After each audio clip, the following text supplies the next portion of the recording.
হরে Krishna. Mayapur Nitai Gour kitchen থেকে সবাইকে স্বাগতম। আপনারা কেমন আছেন? আশা করি সবাই ভগবানের কৃপায় ভালোই আছেন। আজকে আবারও চলে এসেছি আপনাদের সাথে। আজকে কোনো রান্না বান্না নিয়ে আসিনি, আজকে নিয়ে এসেছি জরুরি একটা বিষয়। চুল পড়ে যায়, তারপর খুশকি, মাথার মধ্যে চুলের আগাগুলি ফেটে যাচ্ছে, চুল বাড়ছে না। এর জন্য আমি একটা তেল বানিয়ে আপনাদেরকে দেখাবো। এই তেলটা মাখলে মানে 1 সপ্তাহের মধ্যে চুল পড়া বন্ধ হয়ে যাবে, খুশকি পড়বে না। তারপর চুলের আগাটাও ফাটা বন্ধ হবে। আস্তে আস্তে নতুন নতুন চুল গজাতে সাহায্য করবে। এর জন্য আমি এখানে একটা নারকেল তেল নিয়েছি। এটা কিন্তু নারকেল তেলই নেবেন, কারণ নেহার তেল দিয়ে এটা ভালো হবে না, নারকেল তেল দিয়ে বেশি ভালো হয়। এই যে নারকেল তেলটা আমি এখানে নিয়েছি। আর এখানে নিয়েছি এই যে রক্তজবা ফুল। সেটা আপনারা এমনি জবা ফুলও দিতে পারেন, এটা হচ্ছে রক্তজবা ফুল। এই রক্তজবা ফুলটা তেলের মধ্যে দিলে কি হয়, চুলটা স্মুথ হয়, চুলটা খুব সুন্দর দেখায়। এর জন্য এই ফুলটা অবশ্যই ব্যবহার করবেন। আর এখানে নিয়েছি অ্যালোভেরা। এই যে অ্যালোভেরা আমাদের চুলের জন্য, শরীরের জন্য অনেকই উপকারী, চুলের জন্য আরও। এর জন্য আমি অ্যালোভেরাগুলি ছোটো ছোটো করে কেটে নিয়েছি। এখানে নিয়েছি ভিঙ্গরাজ। এই দেখুন ভিঙ্গরাজ পাতা, এটা অনেকেই চিনতে পারেন। এই যে এখানে সুন্দর একটা ফুল হয়, আর এটা যখন একটু মানে অনেক হয়ে যাবে, এর মধ্যে কালো কালো দানা হয়ে যাবে। এটা এই যে ভিঙ্গরাজ, এটা আমাদের চুলের জন্য খুবই উপকার।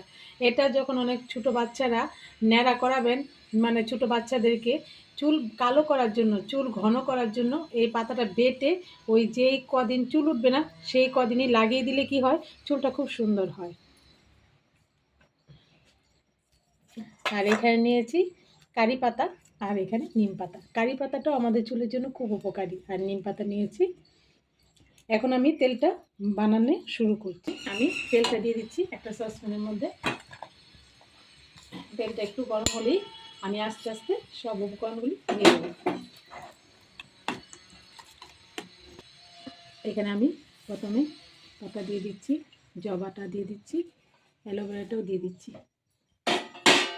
ভালোভাবে একটু মিশিয়ে নিচ্ছি। এখানে আমি কারি পাতাটা দিয়ে দিচ্ছি। আর এখানে অল্প তেল অনুপাতে জিনিসটা আপনাদের পরিমাণ মতো দিতে হবে। এখানে আমি 1 কোটা তেল নিয়েছি, তার মধ্যে এই অল্প অল্প পরিমাণে দিয়ে যাচ্ছি। এটা এখন ভালোভাবে ফুটিয়ে নিচ্ছি। লো ফ্লেমে ফুটিয়ে নিতে হবে, যাতে করে এই যে ফুল পাতা সবগুলো জিনিসের মানে মেন রসটা যাতে আমাদের তেলের মধ্যে উঠে।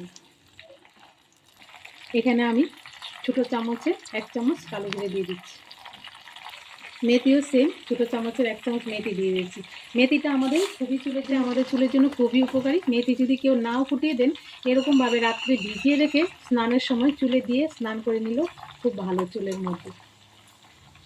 এই যে ভালোভাবে ফুটিয়ে নিচ্ছি। দেখুন আস্তে আস্তে কিন্তু সবগুলো জিনিসের এই যে রসটা উঠে যাচ্ছে। এই দেখুন আস্তে আস্তে কালারটা চেঞ্জ হয়ে যাচ্ছে। আর এই যে যেই ফুল পাতা সবগুলো একদম মচমচ হয়ে যাচ্ছে।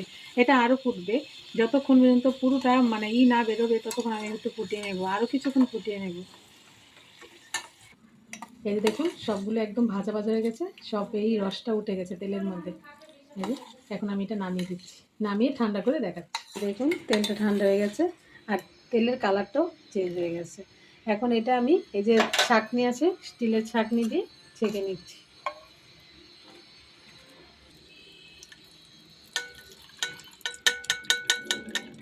ছেঁকে আমি না ভালোভাবে চেপে দিচ্ছি, কারণ এই যে এগুলির মধ্যে যেই রসটা তেলটা আছে এটা যাতে করে পড়ে যায়। এই যে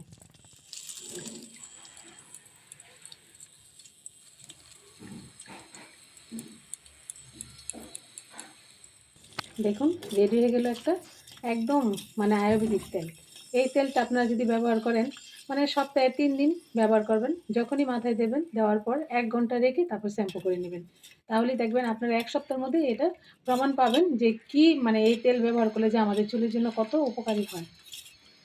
এরকমভাবে আপনারা তেল বানাবেন, বানিয়ে ট্রাই করবেন। আর অবশ্যই কমেন্ট করে জানাবেন কেমন লাগলো, কেমন আপনাদের চুল কেমন আছে সেটা। আজকের মতো ভিডিও এখানেই শেষ। হরে কৃষ্ণ।